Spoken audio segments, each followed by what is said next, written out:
Hello student, आज हम लोग देखेंगे इलेक्ट्रिक पोटेंशियल एनर्जी। क्लास 11 में हम लोग पोटेंशियल एनर्जी के बारे में पढ़े हुए हैं, लेकिन यहाँ इलेक्ट्रिक पोटेंशियल एनर्जी के बारे में हम लोग पढ़ेंगे। एक्चुअली में इलेक्ट्रिक पोटेंशियल एनर्जी के लिए जो टॉपिक है वो होगा electric potential energy due two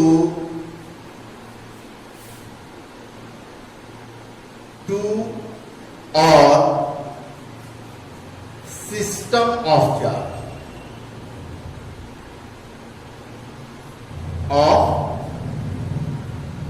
charges.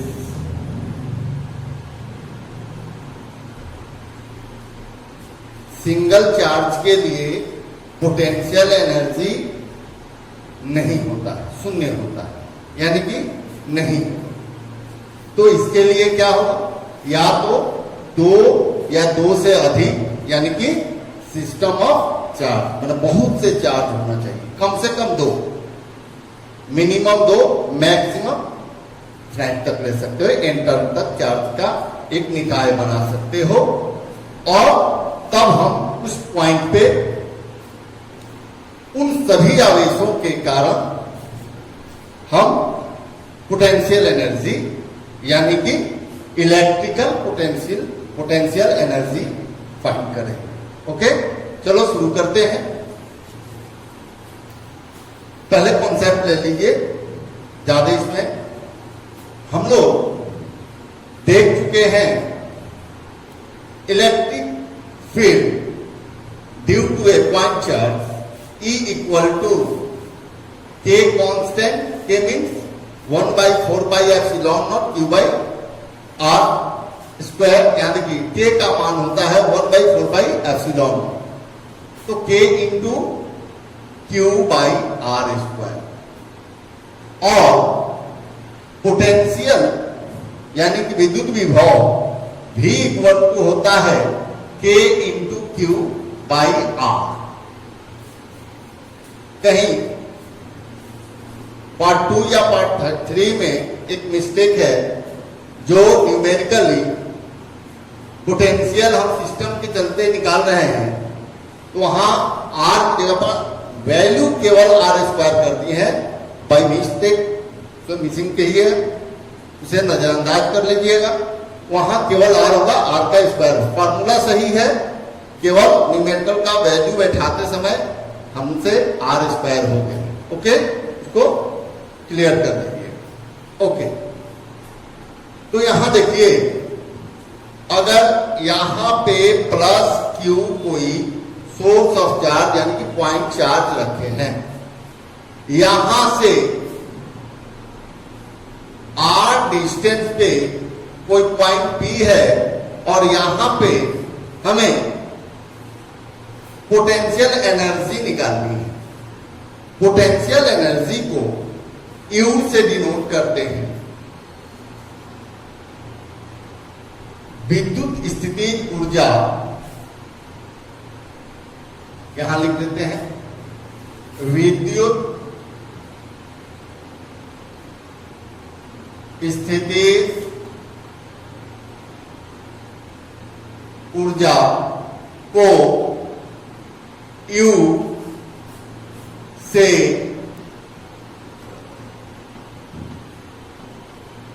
सूचित किया जाता है।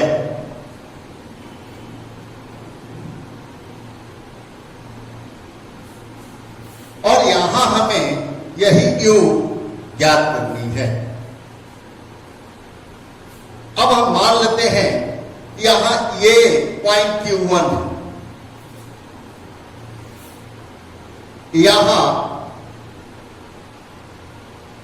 अनंत पर एक Q2 है। ध्यान दीजिए,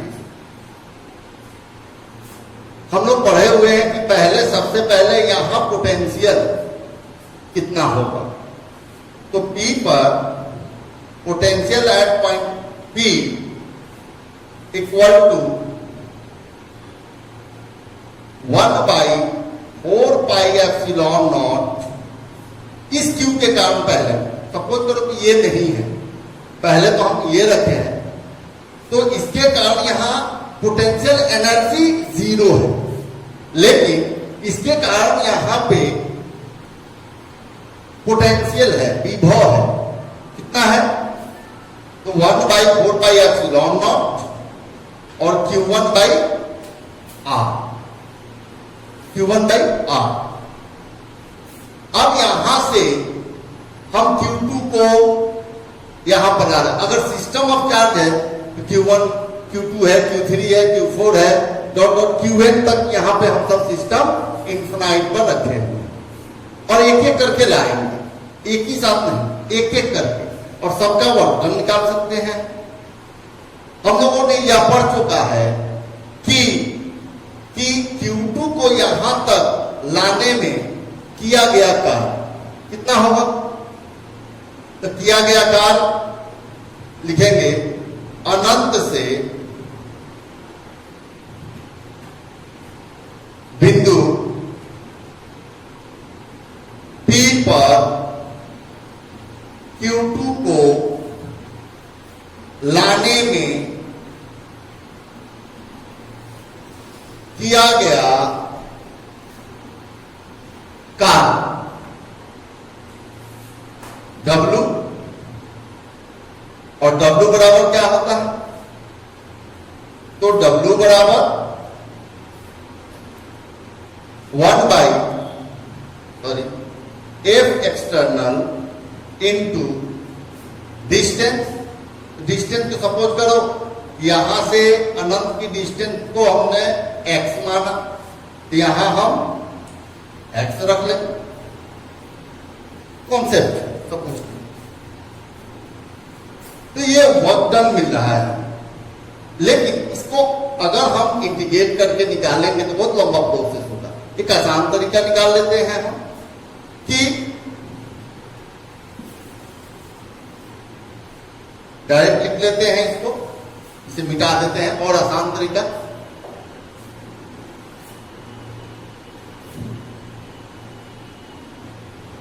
P पर विद्युत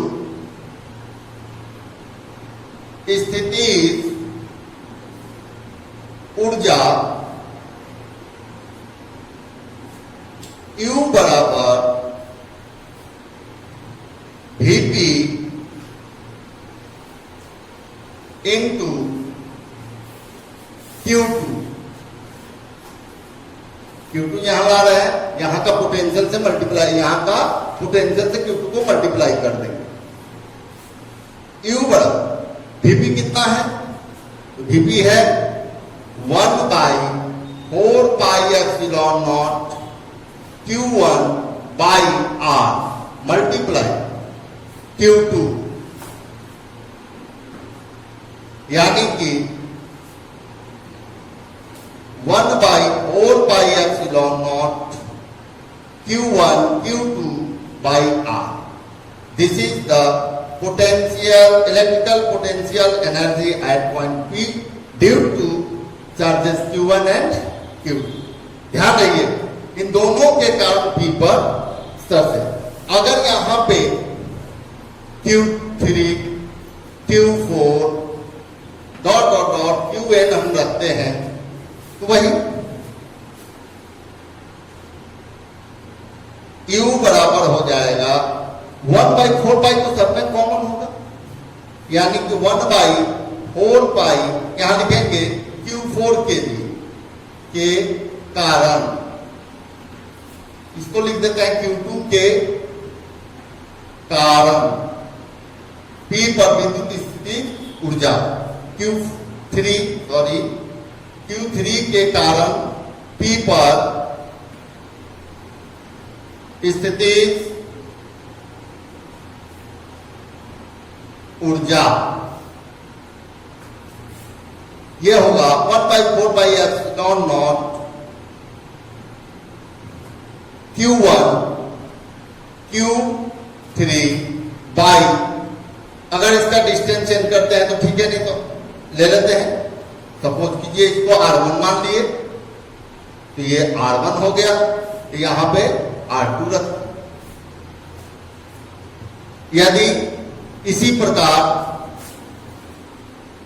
Q4 के कारण विद्युत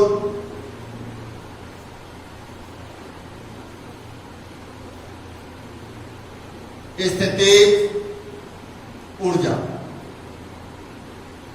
यहां लिख देते हैं P पर विद्युत स्थिति ऊर्जा, यहां हो जाएगा आपका U बराबर, इसको हम लोग वर्क डन के फॉर्म में भी लिख सकते हैं, किया गया कार्य के फॉर्म में भी लिख सकते हैं, किया गया कार्य भी लिख सकते हैं। एक एक करके W1, W2, W3 इस तरह से ऐड कर करके लिख देंगे।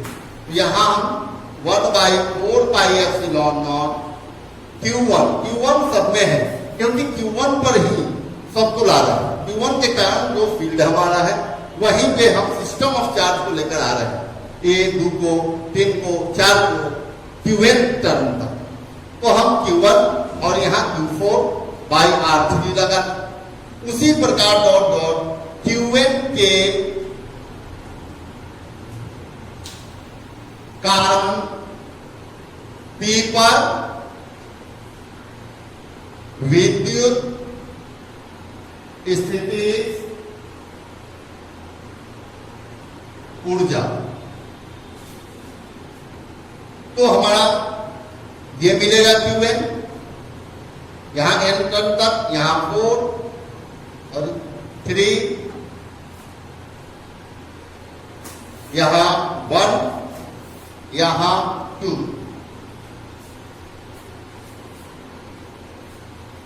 4, 2, 3, यहां 3 लिखेंगे। ओके, तो यहां हो गया 1/4 pi epsilon not Q1 Qn/Rn, तो कुल स्थिति ऊर्जा, इसलिए निकाय का कुल स्थिति ऊर्जा U बराबर, सबको ऐड करेंगे तो 1/4 पाई एप्सिलॉन नॉट कॉमन है, और Q1 Q2/R1 plus Q1 Q2/R2 plus dot dot dot dot dot Q1 Qn/Rn। Simple. Okay, pause करें, एक एक करके लिखें। दूसरा तरीका भी हम आपको बताएंगे इसको कि वर्क डन के लिए कैसे होगा, या आप इंटीग्रेशन करके जो हम लोग वर्क डन निकालते थे उसके लिए कैसे निकालेंगे। तो ये बहुत ही आसान तरीका है। Q1 के कारण यहाँ पहले स्थिति ऊर्जा कुछ नहीं, 0, यानी वर्क डन 0 होगा, कोई चार्ज कोई फील्ड नहीं, तो इसके लिए पोटेंशियल तो होगा। लेकिन अब इस पोटेंशियल पर अगर किसी भी चार्ज को लेकर आते हैं वर्क डन होगा। हम लोग पढ़े हुए हैं कि यहाँ पे अगर हम Q2 को लेकर आते हैं तो ये इसको प्रतिकर्षित करेगा। जितना फोर्स इधर लगा रहा है ये, हम लोग इसके अगेंस्ट एक एक्सटर्नल फोर्स लगाएंगे जो इसके बराबर और विपरीत होता है। इसके पहले भी हम लोग पढ़ चुके हैं। और उसके बाद हम लोग धीरे धीरे इतना स्लो फोर्स लगाते हैं जिसके कारण इसकी काइनेटिक एनर्जी यानी कि इसकी स्पीड चेंज ना हो, इसलिए इसको धीरे धीरे लेकर आते हैं dx। इस तरह से करके हम लोग पोटेंशियल के जिस तरह से निकाले हुए थे, है ना। तो अब हम एक एक करके निकालकर इस प्रकार इस सारे सिस्टम को हम निकाल सकते हैं। एकदम आसान तरीका, पहले पोटेंशियल यहां निकाल लिए, उसके बाद जिसको लाएंगे उससे मल्टीप्लाई कर दें, या वर्क डन भी यहां लिख सकते हैं। इसके द्वारा फर्स्ट को लाने में किया गया काम इतना 1/4 W/Q0, Q0 के हिसाब से भी निकाल सकते हैं। वर्क डन, ये वर्क डन होगा आपका ऊर्जा मतलब क्या होगा? ऊर्जा क्या है? कार्य ही ऊर्जा है। कार्य रूपांतरित होता है ऊर्जा में। इस प्रकार इसे नोट करें। ओके, वीडियो पॉज करें और इसे नोट करें। ओके,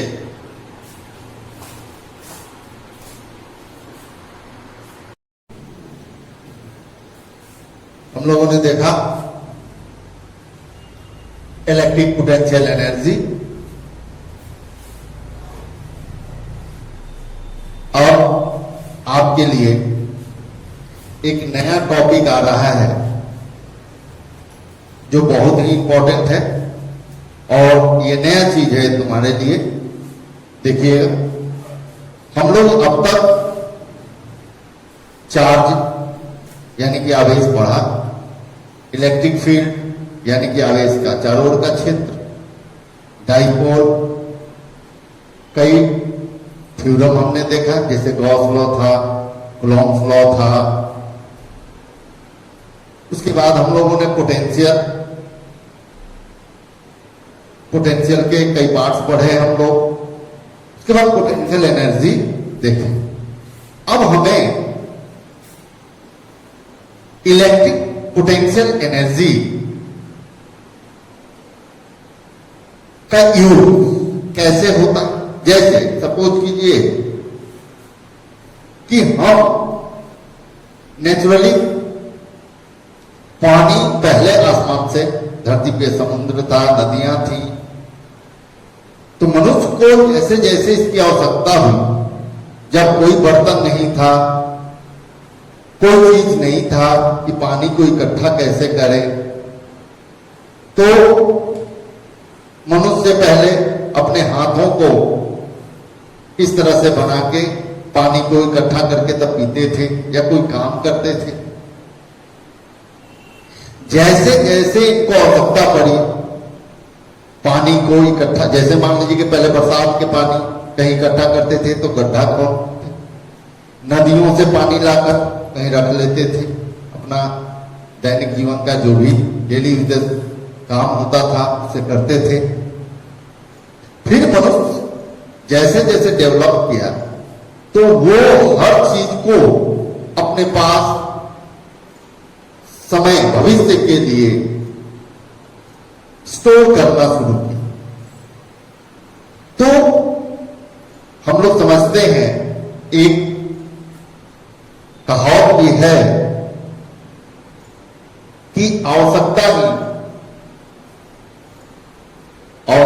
ही खोज की जननी है। जब आवश्यकता होती है तो हमें खोज की जरूरत होती है और खोज हो भी जाता है। उसी तरह मिट्टी का बर्तन बना, पानी रख दिया गया, जब मन किया तब पीते थे, कहीं से लाते थे पानी, स्टोर कर लिए और उसके बाद पीते थे। धीरे धीरे धीरे जैसे ही जिस तरह विज्ञान डेवलप किया, हर चीज का हम लोग अपना एक उपाय लेते गए, बनाते गए हर चीज का। तो यहां देखें, जब इलेक्ट्रिक के बारे में हम लोगों ने जो कुछ भी यहां पढ़ा, अब उसको स्टोर कैसे करें। जैसे अभी तो चार्ज है, यहां चार्ज रखे, इसका फील्ड हुआ, यहां एक बल्ब लगा दिए और बल्ब जल गया, चार्ज हट गया, बल्ब बुझ गया। लेकिन अगर हमें ये चार्ज को स्टोर करना है कि हमें जब आवश्यकता होगी तब इसका यूज करेंगे, तो कैसे करें, इसकी जरूरत है, वो स्टोर करने की जरूरत है। इसी को फिजिक्स में संधारित्र, कैपेसिटर कहा। कैपेसिटर क्षमता, किसी चीज की क्षमता, कितनी कैपेसिटी है। पढ़ेंगे हम लोग किसी चालक की धारिता, कैपेसिटेंस, कैपेसिटेंस। चालक की धारिता, कैपेसिटेंस ऑफ अ कंडक्टर,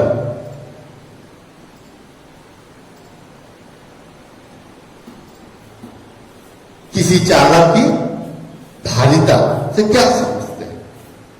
समझिए, अगर यहां एक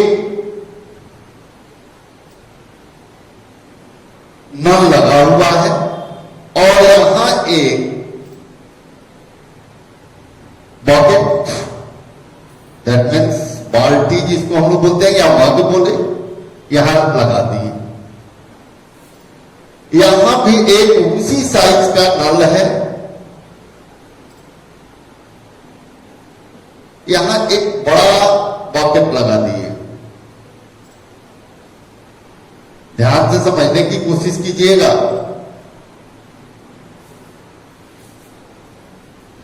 इन दोनों में क्या अंतर है? तो दोनों में अंतर है आकार, इनका बड़ा, बड़ी आकार की है।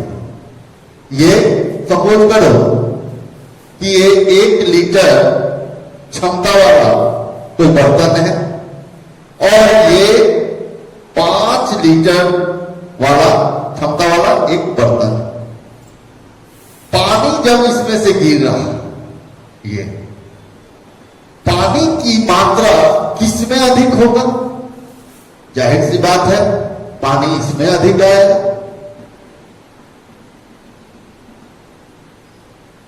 टाइम की बात करते हैं, अगर टाइम की बात किया जाए तो 1 लीटर क्षमता वाले पात्र को भरने में जो समय लगेगा, रेट वही है।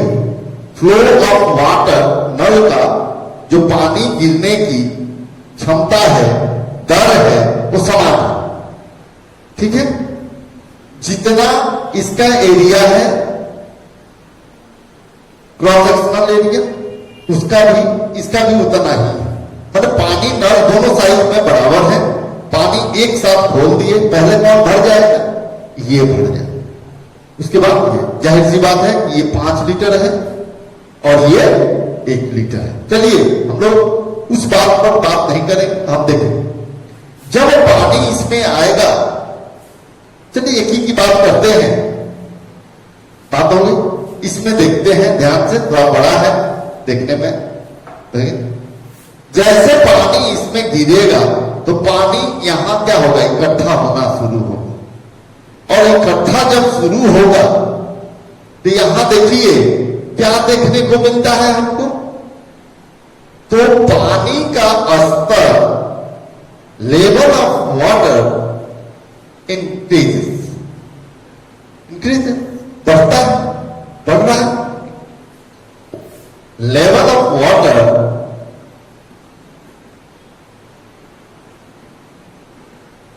Is increasing.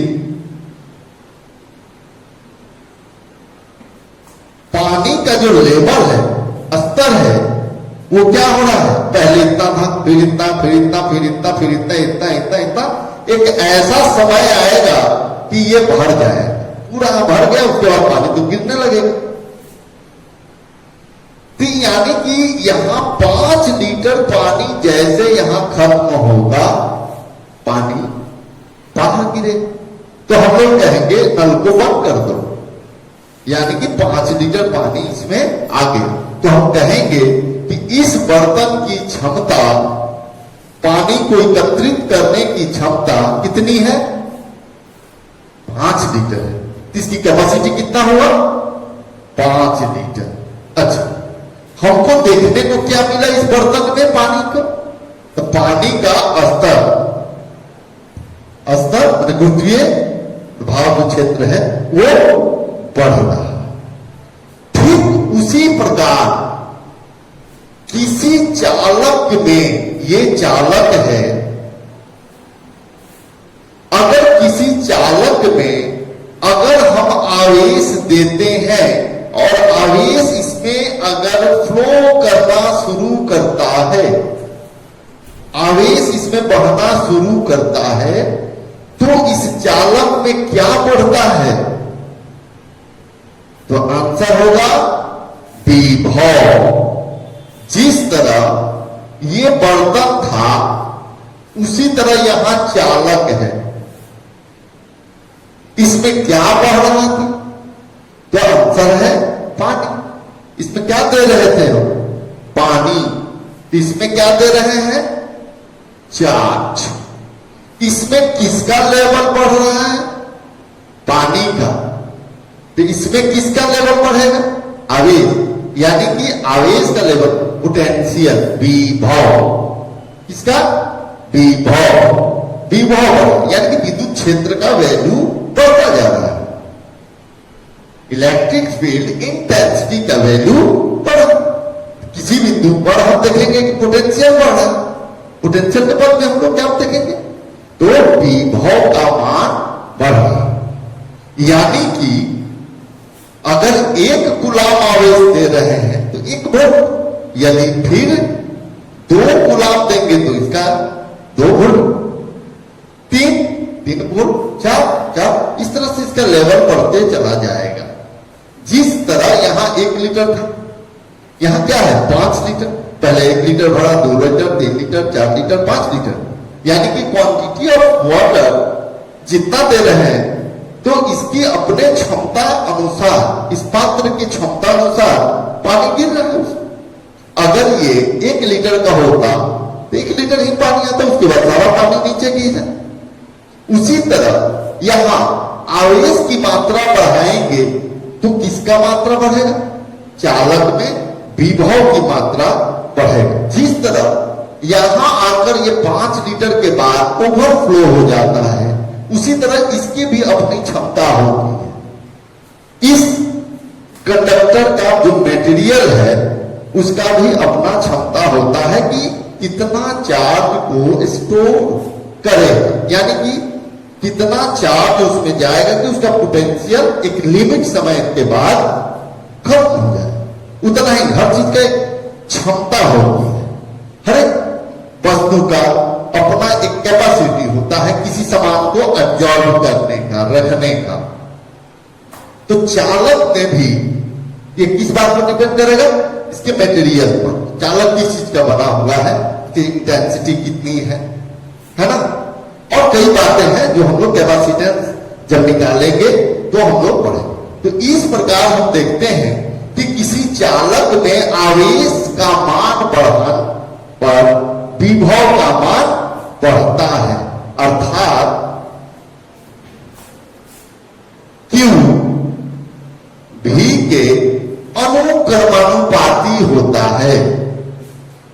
आवेश का मान बढ़ाए तो विभव का मान बढ़ेगा, आवेश का मान कम किए तो विभव का मान भी कम होगा, यानी कि इलेक्ट्रिक फील्ड कम होगा तो विभव भी कम होगा।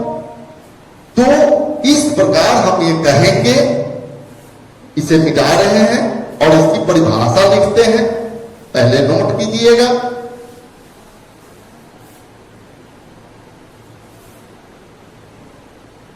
एक नंबर में नोट कीजिएगा, किसी चालक में आवेश की मात्रा बढ़ाने पर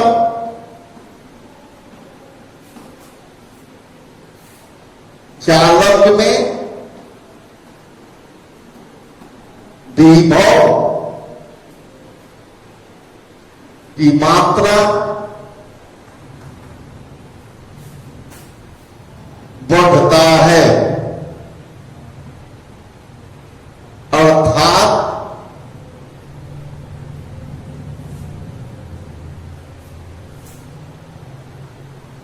चालक में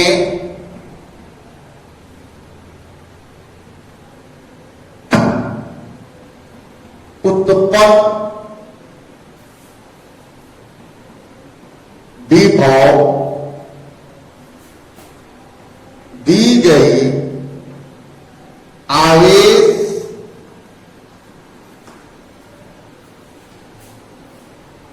के अनुक्रमानुपाती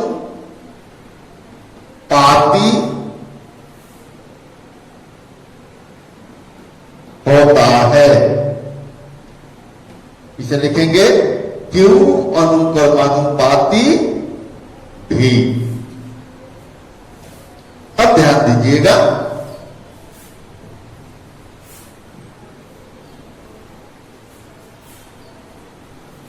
अतः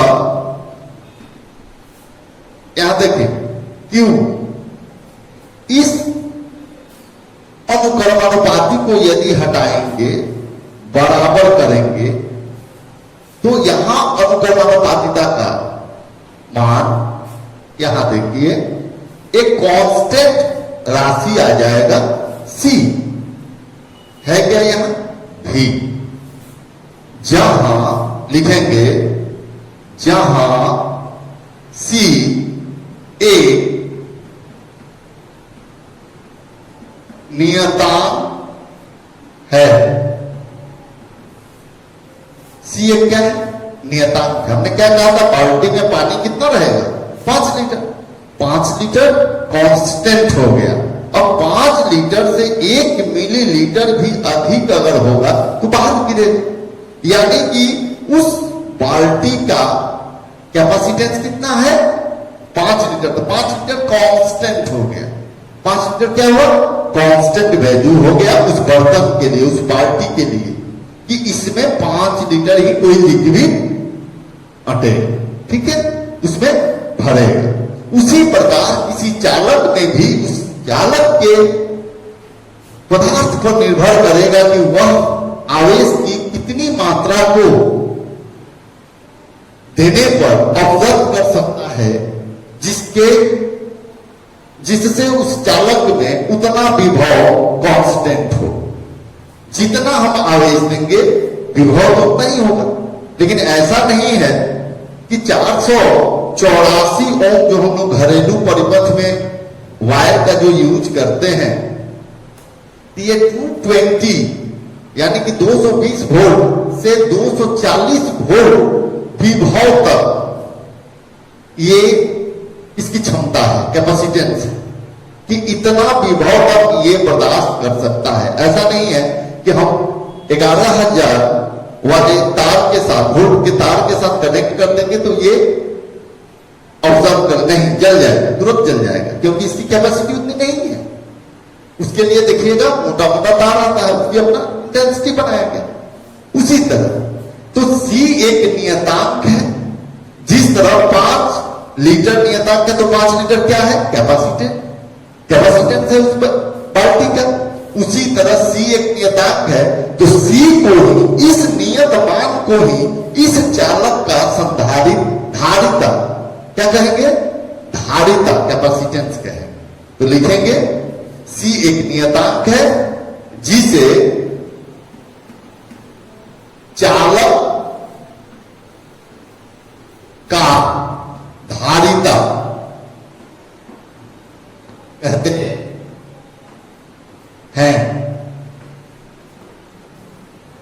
इसे ही चालक की धारिता कहेंगे, कैपेसिटेंस कहेंगे, ठीक है। यहां देखिए, धारिता का मात्रा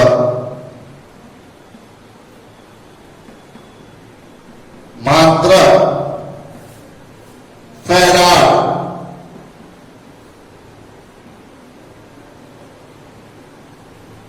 इसे प्राय F द्वारा व्यक्त करते हैं, फैराड कहते हैं इसको। तो हम लिखेंगे फैराड होता है,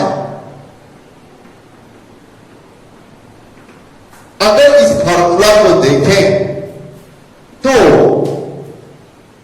किसी चालक का धारिता का फॉर्मूला यानी कि मान क्या होगा?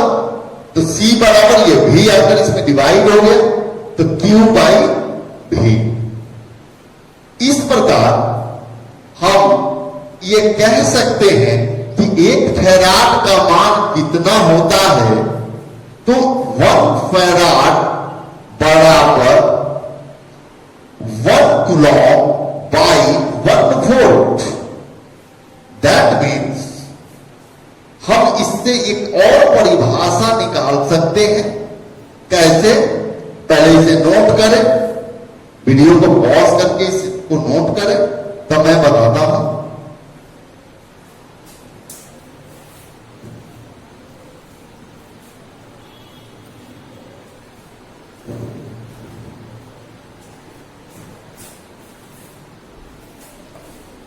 ओके, नोट कर लिए? यहां देखेंगे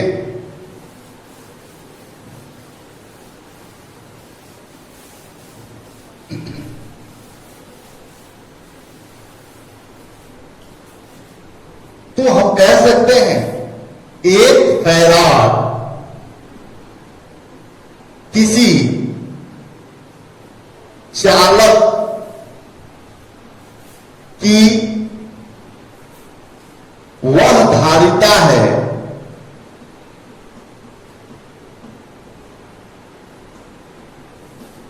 जो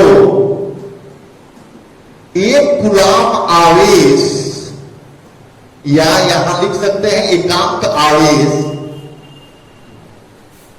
को देने पर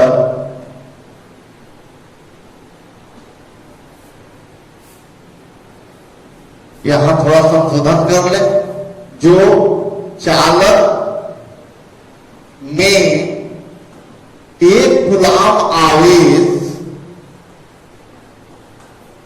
देने पर 1 वोल्ट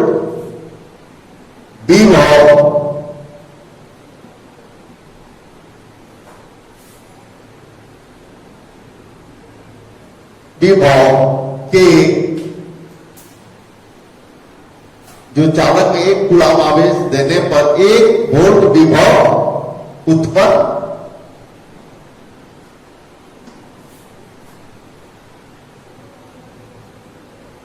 होता है। अर्थात धारिता के लिए परिभाषा हम एक और लिख सकते हैं, कैपेसिटेंस के लिए एक और परिभाषा लिखते हैं कि किसी चालक में एकांक आवेश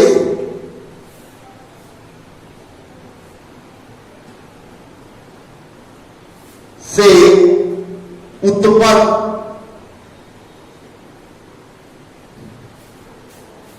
विभव के अनुपात उस चालक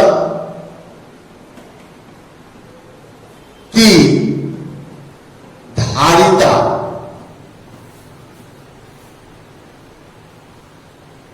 होगा।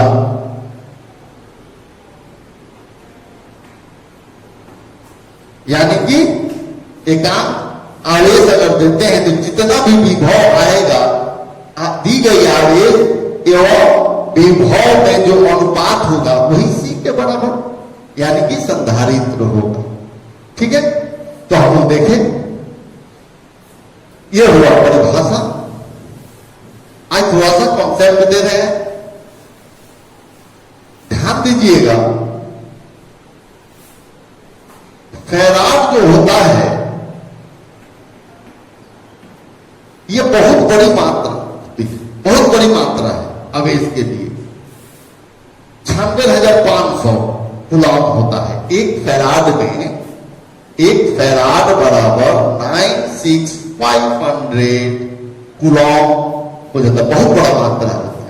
इसलिए हम किसी चालक के लिए अगर संधारित्र का यूज करते हैं, बात करते हैं, तो हम छोटी मात्रा में इसे कन्वर्ट कर लेते हैं। अर्थात माइक्रोफैराड, पिकोफैराड, नैनोफैराड, इटिश, इन्हीं में रखते हैं। इन मात्रों में हम लोग रख लेते हैं, क्योंकि हम जानते हैं कि माइक्रो बराबर होता है 10 के पावर -6, पिको बराबर होता है 10 to the power -12, नैनो बराबर होता है 10 to the power -9। तो इस प्रकार हम इतने बड़ी राशि को हम इतनी छोटी राशि में व्यक्त करके किसी भी चालक की संधारित्र का मान न्यूमेरिकली बनाते हैं। ओके, तो आज का वीडियो शुरू से अंत तक देखिएगा। ये एक कॉन्सेप्ट है, बहुत ही अच्छा कॉन्सेप्ट आपको मिला, एक नया चीज मिलेगा। आपको हम सिखाएंगे कल से कि कैपेसिटर को कैसे हम एक दूसरे से जोड़ते हैं। हमारे लिए कैपेसिटर क्या क्या यूज आता है, इसे हम आजकल के नए इलेक्ट्रॉनिक्स युग में इसी का नाम कंडेंसर है, जो फैन वगैरह में देखिएगा इतना बड़ा लगा रहता है। This is called the condenser and also electrically name is capacitor. Okay, तो वीडियो को ध्यान से देखिए, शुरू से अंत तक देखिए। आपके लिए ये एक नया चीज है, ये आपको मिलेगा। वीडियो को देखते रहिए। धन्यवाद।